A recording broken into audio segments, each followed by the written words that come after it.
Hello friends, તમારું સ્વાગત છે અમારી ચેનલ સિમ્પલ ગુજરાતી રસોઈમાં। તો આજે આપણે બનાવવાના છે એકદમ પોચા રૂ જેવા અને જાળીદાર નાયલોન ખમણ। તો તમે જોઈ શકો છો કેટલા સરસ જેવા બજારમાં મળે છે ને તેવા જ પોચા રૂ જેવા અને જાળીદાર નાયલોન ખમણ બનીને તૈયાર થયા છે। તો ચાલો બનાવવાનું શરૂ કરીએ। તો નાયલોન ખમણ બનાવવા માટે અહીં સૌથી પહેલાં મેં 2 બાઉલ જેટલો ચણાનો લોટ છે તે લઈ લીધો છે। નોર્મલી જે આપણે ઢોકળા બનાવતા હોય છે તે જ લોટ લીધો છે। અહીં મેં 2 બાઉલ ચણાનો લોટ લઈ લીધો છે। હવે આપણે તેની અંદર અડધી ચમચી જેટલી હિંગ, 1 ચમચી હળદર,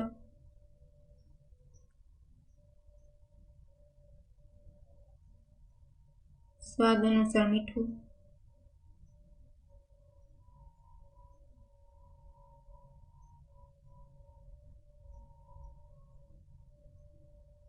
2 ચમચી જેટલી ખાંડ। ખાંડ એડ કરવાથી તમારા ઢોકળા છે તે સરસ ખાટા મીઠા બનીને તૈયાર થાય છે। અહીં મેં 1 લીંબુ લીધું છે, તેમાં લીંબુનો રસ એડ કરી દઈશ। અહીં આપણે લીંબુના ફૂલનો ઉપયોગ બિલકુલ નથી કર્યો, એકદમ હેલ્ધી રીતે જ આપણે ઢોકળા છે તે બનાવીને તૈયાર કર્યા છે। તો તેના માટે અહીં મેં 1 લીંબુનો રસ એડ કર્યો છે। જો તમારે લીંબુના ફૂલ એડ કરવા હોય તો લીંબુની જગ્યાએ તમે લીંબુના ફૂલ પણ એડ કરી શકો છો। હવે બધી જ વસ્તુ આપણે સારી રીતના લોટમાં મિક્સ કરીને હવે આપણે થોડું થોડું પાણી એડ કરીને ઢોકળા બનાવવા માટેનું બેટર તૈયાર કરી લઈશું।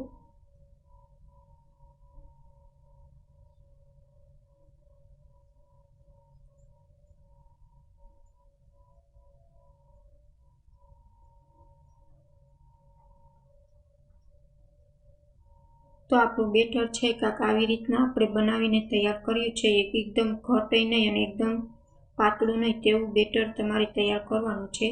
જો તમારું બેટર પરફેક્ટ હશે ને તો તમારા ઢોકળા પણ બજારમાં જેવા મળે છે ને તેવા જ બનીને તૈયાર થશે।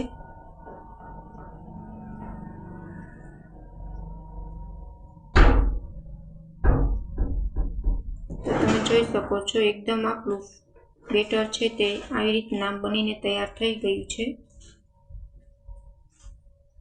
હવે આ બેટરને આપણે 20 મિનિટ સુધી રાખી દઈશું ઢાંકીને। હવે 20 મિનિટ થઈ ગઈ છે અને હવે આપણે બેટરમાં આપણે ઈનો એડ કરી દઈશું। જેટલા ઢોકળા બનાવવા છે તેટલા બેટર આપણે એક વાસણમાં લઈ લઈશું। બધા જ બેટરમાં આપણે ઈનો એક્ટિવ નહીં કરી, જેટલું બેટર ઢોકળા બનાવવા માટે જરૂર છે તેટલું જ લઈને આપણે ઈનો એડ કરીને એક્ટિવ કરી લઈશું બેટરમાં। અહીં મેં 1 ચમચી જેટલો ઈનો લઈ લીધો છે તે એડ કરી દઈશું। ઈનો એડ કરવાથી તમારા ઢોકળા છે ને તે સરસ જાળીદાર બનીને તૈયાર થાય છે। હવે તેમાં આપણે 1 ચમચી જેટલું સિંગ તેલ એડ કરી દીધું છે, જેથી ઢોકળા છે તે ગળે ડૂચો ન વળે ને સરસ ફ્લફી બનીને તૈયાર થાય। હવે બેટરમાં ઈનો એક્ટિવ કરી લીધો છે। હવે આપણું બેટર છે તે તૈયાર થઈ ગયું છે। હવે અહીં ઢોકળા બનાવવા માટે અહીં મેં એક આવું વાસણ લઈ લીધું છે। હવે તેમાં આપણે તેલ લગાડી લઈશું, જેથી આપણા ઢોકળા છે તે સરસ ઉખડી જાય, નીચે બિલકુલ ચોટે નહીં।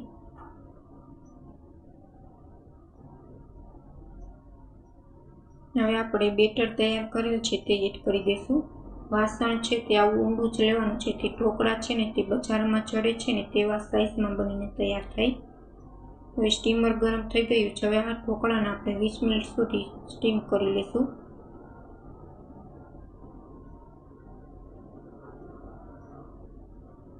તો 20 મિનિટ થઈ ગઈ છે અને હવે આપણા ઢોકળા છે તે બનીને તૈયાર થઈ ગયા છે, તમે જોઈ શકો છો એકદમ ફૂલાઈને દડા જેવા થયા છે। હવે આ ઢોકળાને આપણે લઈ લઈશું અને ઠંડા થઈને 15 મિનિટ થઈ ગયા છે। હવે ઢોકળા સરસ ઠંડા થઈ ગયા છે। હવે છરીની મદદથી આપણે આવી રીતના નાના નાના ટુકડા કરી લઈશું। તમારે જે પ્રમાણે નાની કે મોટી સાઇઝમાં કાપવું હોય તે પ્રમાણે તમારે કટ કરી લેવાના છે। તમે જોઈ શકો છો જેવા બજારમાં મળે છે ને તેવા જ ઢોકળા ઘરે બનીને તૈયાર થયા છે।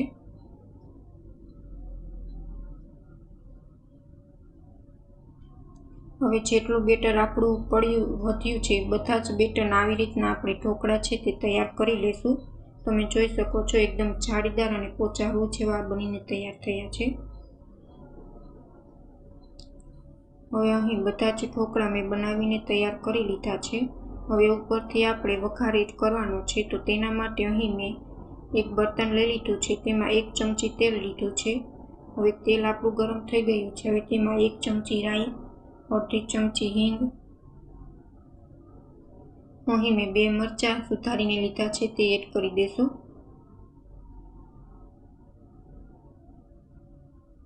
મીઠા લીમડાના પાન લઈ લીધા છે તે એડ કરી દેશું। સારી રીતના મરચાં સતળાઈ જાય ત્યાર પછી આપણે તેમાં પાણી એડ કરી દેશું 1 ગ્લાસ જેટલું। 1 ચમચી જેટલી ખાંડ એડ કરી દેશું અને અડધું ચમચી જેટલું મીઠું એડ કરી દેશું।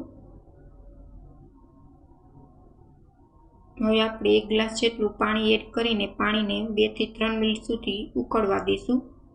સારી રીતના પાણીને ઉકળવા દેવાનું છે, જેથી કચાશનો ભાગ હોય તે દૂર થઈ જાય। હવે પાણી 2 થી 3 મિનિટ સુધી ઉકળી ગયું છે। હવે આપણે આ બધું જ વસ્તુ છે તે ઢોકળા ઉપર એડ કરી દઈશું અને ઉપરથી લીલા ધાણા એડ કરી દઈશું।